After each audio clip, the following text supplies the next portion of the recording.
704வது பக்கத்துல 56வது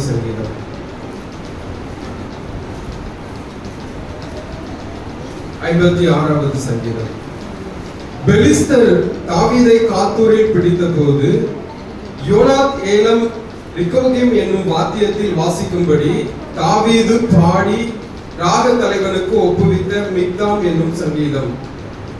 தேவனே எனக்கு இறங்கும், மனுஷன் என்னை விழுங்க பார்க்கிறான், நாள்தோறும் போர் செய்து என்னை ஒடுக்குகிறான்.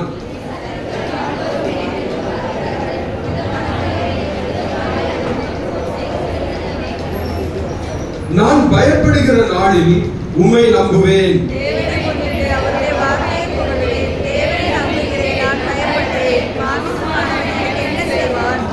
நித்தமும் என் வார்த்தைகளை புரட்டுகிறார்கள், எனக்கு தீங்கு செய்வதே அவர்கள் முழு எண்ணமாய் இருக்கிறது.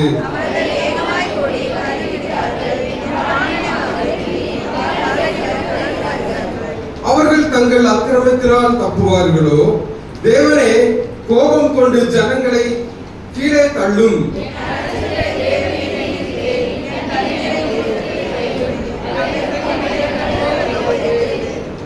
நான் உம்மை நோக்கி கூப்பிடும் நாளில் என் சத்துருக்கள் பின்னிட்டு திரும்புவார்கள். தேவன் என் பட்சத்தில் இருக்கிறார் என்பதை அறிவேன்.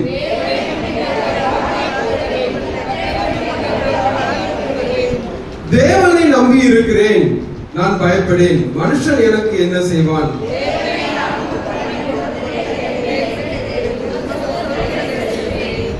நான் தேவனுக்கு முன்பாக ஜீவனுள்ளோருடைய வெளிச்சத்திலே நடக்கும்படி நீர் என் ஆத்மாவை மரணத்துக்கும் என் கால்களை இடலுக்கும் தப்புவியா இருப்பீரோ? அல்லேலூயா. உட்காரும். எங்களை மிகவும் அதிகமாய் நேசிக்கிற நல்ல தகப்பனே, இந்த நாளுக்காக வேலைக்காக உமக்கு கோடி கோடி ஸ்தோத்திரம் அப்பா. நீ மட்டுமா இந்த சபையில நீர் நடத்தி கொடுத்த நல்ல ஆராதனைக்காக உமக்கு நன்றி செலுத்துகிறோம். இந்த வேளையிலும் கர்த்தாவே, நாங்கள் வாசித்த இந்த சங்கீத பகுதியின் மூலமாக இந்த சபையோடு கூட பேசுவீராக. ஆண்டவரே, உங்களுடைய வார்த்தைகள் மட்டும் வெளிப்படட்டும். இதை பெருமையாய் தாழ்த்தி உங்களுடைய கரத்துல ஒப்பு கொடுத்து ஜெபிக்கிறேன். நீரே பொறுப்பேற்று நடத்தும். இயேசுவின் நாமத்தில் பிதாவே, ஆமென். எல்லாரும் ஒரு ஆமென் சொல்லுங்க. ஹல்லேலூயா, ஹல்லேலூயா, ஹல்லேலூயா. சந்தோஷமா இருக்கிறீங்களா? உற்சாகமா இருக்கிறீங்களா? கவலையா இருக்கிறவங்க ஒரு சத்தமா அல்லேலூயா சொல்லுங்க. அல்லேலூயா. கர்த்தர் நல்லவர், கர்த்தர் நல்லவர், கர்த்தர் நல்லவர். ஆமென். நம்முடைய ஆண்டவர் ரொம்ப ரொம்ப நல்லவர். அல்லேலூயா. யார் என்ன பிரச்சனையில வந்திருந்தாலும், யார் என்ன கவலையோடு வந்திருந்தாலும், பிரச்சனையை எங்க வச்சுட்டு போனோம்? எங்க வச்சுட்டு போனோம்?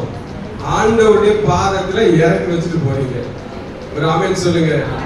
கொண்டு வந்த பிரச்சனையை மறுபடியும் நம்ம கொண்டு போவதற்காக இந்த இடத்துல வரல, நம்ம இறக்கி வைத்து தேவ சமாதானத்தை பெற்றுக் கொண்டு போக வந்திருக்கிறோம். ஹல்லேலூயா, ஹல்லேலூயா.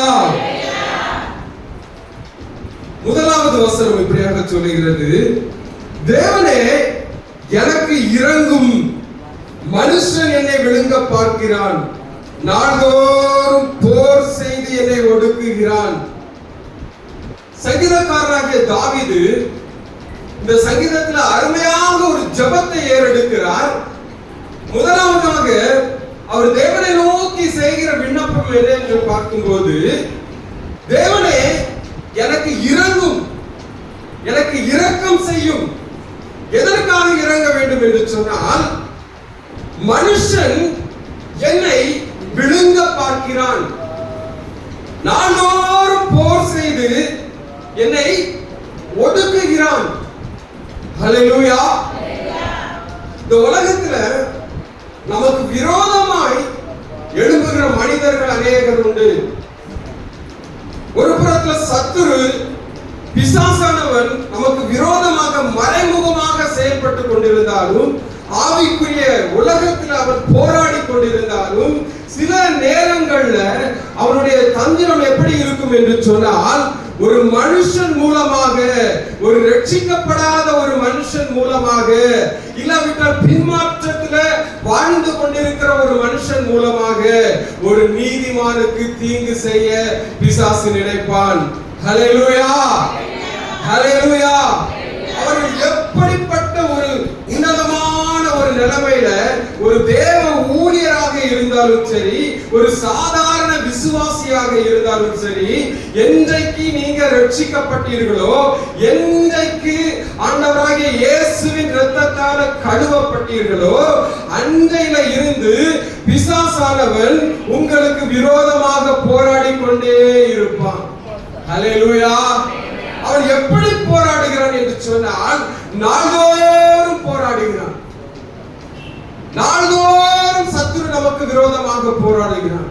எப்படியாவது இவனை விளத்தணும், எப்படியாவது இவனை விளத்தணும், எப்படியாவது அந்த ஊழியக்காரனை விளத்தணும், எப்படியாவது ஒரு கூட்ட ஜனத்தை நரகத்துக்கு கொண்டு போகணும் என்று சொல்லி ரட்சிக்கப்பட்ட தேவ பிள்ளைகளுக்கும் ஊழியர்களுக்கும் ஊழியங்களுக்கும் ஊழியக்காரர்களுக்கும் ஊழியக்காரிகளுக்கும் விரோதமாக மனுஷர்களை இந்த பிசாசு எழுப்பி கொண்டிருக்கிறான்.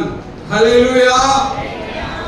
இந்த தாவீது ஜெபித்தது எதற்காக ஜெபிக்கிறார் என்று சொன்னால், மனுஷன் என்னை விழுங்க பார்க்கிறான், நாள்தோறும் போர் செய்கிறான்.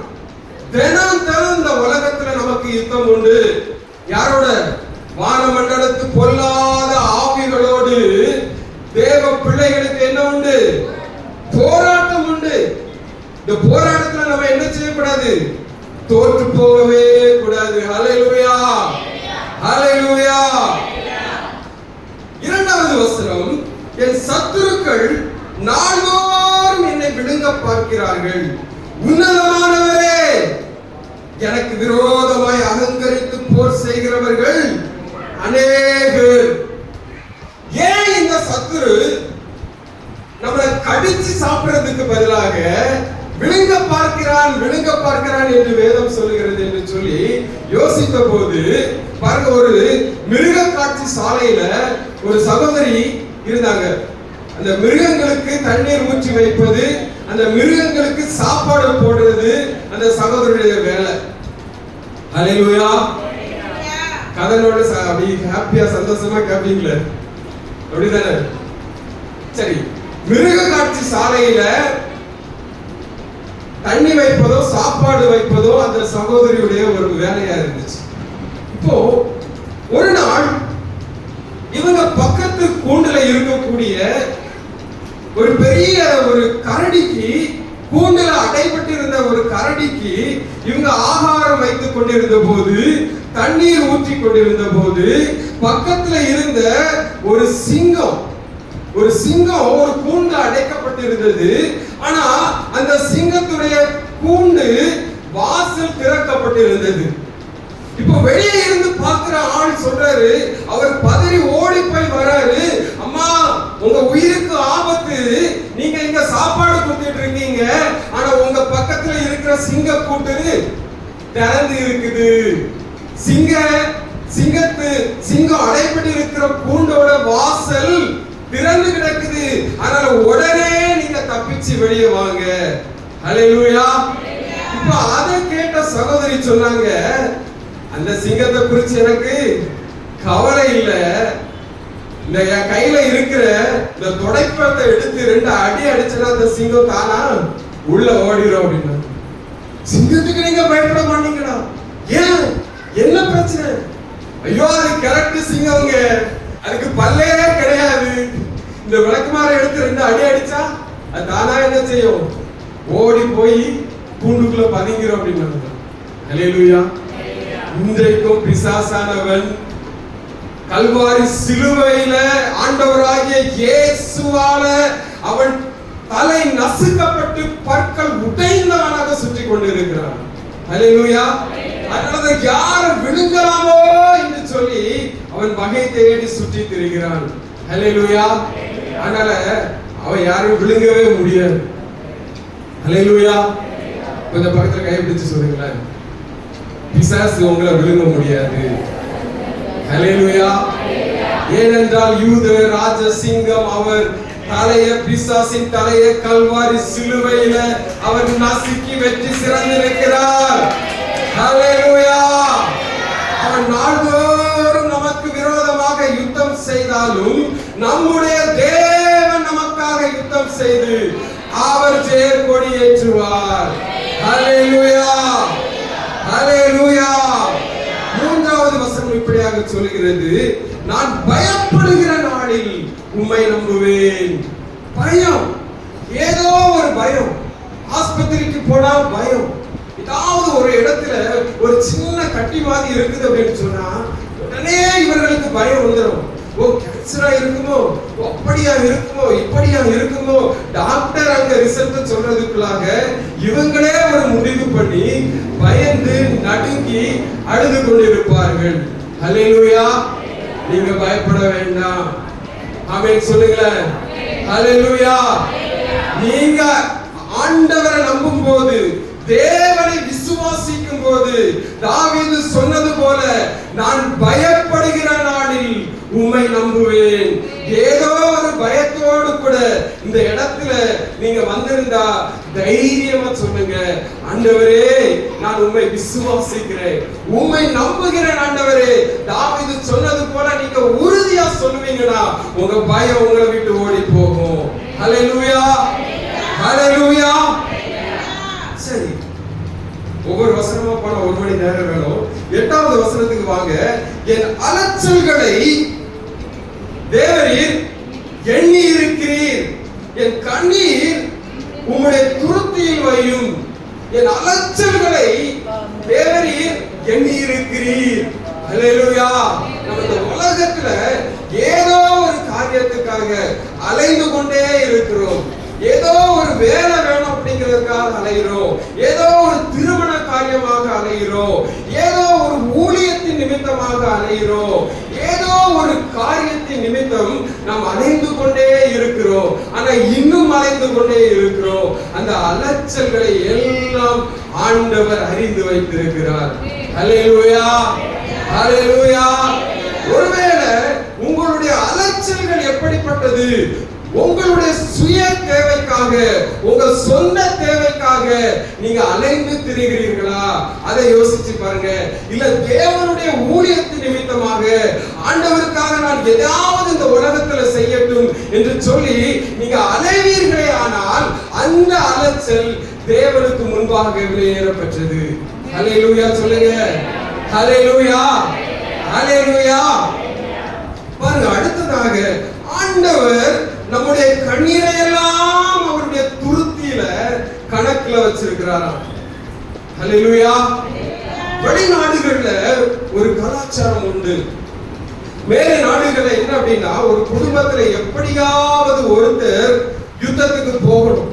அப்படி யுத்தத்துக்கு யாராவது ஒரு குடும்பத்துல இருந்து போகும்போது அவர்கள் என்ன செய்வாங்க அப்படின்னா, யார் குடும்பத்துல இருந்து ஒரு ஆண் பிள்ளை யுத்தத்துக்கு போகிறதோ அவர்களுடைய வீட்டுல ஒரு சின்ன பாட்டில் இருக்கும். அப்போ ஏதாவது பக்கத்து நாட்டுக்கும் இவர்களுடைய நாட்டுக்கும் யுத்தம் வந்துச்சு அப்படின்னு சொன்னா, அந்த தாயோ அந்த சகோதரியோ, ஐயோ என்னுடைய சகோதரன் யுத்தத்துக்கு அல்லவா போனா, அவனுடைய நிலைமை எப்படிப்பட்டதா இருக்குமோ, என் மேல பாசமா இருப்பானே என்று சொல்லி அவர்கள் அழுகிற கண்ணீரை அந்த பாட்டில்ல தேக்கி வைப்பார்களாம். ஹல்லேலூயா. ஹல்லேலூயா. அவர்கள் வைத்த அவ்வளவு பாசம் அந்த சகோதரன் மேல. அப்போ அவ்வளவு கண்ணீர்கள் அந்த பாட்டில தேக்கி வைத்து அடைத்து வைத்து ஒரு நாள் அவன் ஒரு 2 வருஷம் கழிச்ச பிறகு வீட்டுக்கு வரும்போது அந்த கண்ணீர் அடைக்கப்பட்ட பாட்டில்களை எல்லாம் அவன்கிட்ட தூக்கி காமிப்பாங்களாம். பாரு, நான் உன்னை எவ்வளவு நேசித்து இருக்கிறேன், உன் மேல எவ்வளவு அன்பு வச்சிருக்கிறேன் பாரு அப்படின்னு சொல்லி அந்த பாட்டில எல்லாம் எடுத்து காமிப்பாங்களாம். ஹல்லேலூயா. அதுதான் அந்த உலகத்துல விலையேற பெற்ற பொக்கிஷம். ஆமென் சொல்லுங்க. ஹல்லேலூயா. இன்றைக்கு நாம எதுக்காக அழுகிறோம்? ஆண்டவரே, எனக்கு என்னுடைய சுய தேவை, என் பிள்ளைக்கு வேலை கிடைக்கல, என் வியாபாரம் சரியில்லை, என் கணவன் சரியில்லை, என் பிள்ளைகள் சரியில்லை, இந்த ஜெபத்துக்கு இன்னும் பதில் கிடைக்கல என்று சொல்லி நம்முடைய சுய தேவைகளுக்காக அநேக நேரம் அழுது கொண்டிருக்கிறோம். ஆனா அந்த கண்ணீரை பார்க்கிறோம், எந்த கண்ணீர் வெளியேறப்பட்டதுன்னா ஆண்டவர் உங்களையும் என்னையும் நேசித்து அந்த கல்வாரி சிலுவையில ஆணிகள் கடாவப்பட்டவராய், விழாவில ஈட்டி பாய்ந்தவராய், முள்முடி தலையில முள்முடி சூட்டப்பட்டவராக இரத்தம் வடித்தாரே, அதை ஒரு நிமிஷம் நினைச்சு ஆண்டவரே எனக்காக இவ்வளவு பாடுகளை சகித்தீரே என்று சொல்லி நான் உம்மை நேசிக்கிறேன் ஆண்டவரே. அந்த கல்வாரி பாடுகளை நினைத்து ஒவ்வொரு நாளும் நீங்க ஆண்டவரே நான் உம்மை நேசிக்கிறேன் அப்பா என்று சொல்லி நீங்கள் அழுவீர்களே ஆனால், கண்ணீர் சிந்துவீர்களே ஆனால், அந்த கண்ணீர் தேவனுக்கு முன்பாக வெளியேறப்பட்டது. ஹல்லேலூயா. எல்லா கண்ணீரும் வெளியேறப்பட்டது கிடையாது. எல்லா கண்ணீரையும் ஆண்டவர் துருத்தியில சேர்த்து வைக்க மாட்டார். அவருடைய ஊழியத்தின் நிமித்தமாக வடிக்கிற கண்ணீர், ஹல்லேலூயா, உம்மை நேசிக்கிறேன் ஆண்டவரே என்று சொல்லி அவர் நிமித்தமாக நாம் வடிக்கிற கண்ணீர், ஹல்லேலூயா, பிறருடைய ரட்சிப்புக்காக ஆண்டவரே இவர்கள் ரட்சிக்கப்படவில்லையே, தேசத்தில் எழுப்புதலில்லை என்று சொல்லி அதற்காக நீங்க வடிக்கிற கண்ணீர், இப்படிப்பட்ட கண்ணீரை தான் ஆண்டவர் துருத்தியில கணக்குல சேர்த்து வைப்பார். ஒரு ஆமென் சொல்லுங்க. ஹல்லேலூயா, ஹல்லேலூயா. என் புருஷன் சரியில்லை, என் பிள்ளை சரியில்லை, எனக்கு அது சரியில்லை, ஓயாம நீங்க அழுது கொண்டிருந்தால் அந்த கண்ணீர் தேவ சமூகத்துல கணக்குல சேர்க்கப்படாது. ஹல்லேலூயா. புரிஞ்சவங்க ஒரு ஹல்லேலூயா சொல்லுங்க. ஹல்லேலூயா. வசனம் சொல்கிறது, என் அலச்சல்களை தேவரீர் எண்ணி இருக்கிறீர், என் கண்ணீரை உம்முடைய துருத்தியில் வையும். 11வது வசனம், தேவனை நம்பி இருக்கிறேன் நான் பயப்படேன். மறுபடியும் இந்த தாவீது சொல்லுகிறார், நான் தேவனை நம்பி இருக்கிறேன். ஒரு மனுஷனை நம்பல, ஒரு பெரிய ராஜாவை நம்பல, ஒரு தேசத்தின் அதிபதியை நம்பல, ஒரு பெரிய போலீஸ் அதிகாரியை நம்பல, ஒரு பெரிய கோர்ட்ல இருக்கக்கூடிய ஒரு ஜட்ஜை நம்பல, நான் இந்த பெரிய ஒரு பணக்காரனை நம்பல ஆண்டவரே, ஆனால் நான் உம்மை நம்பி இருக்கிறேன். ஹல்லேலூயா, ஹல்லேலூயா.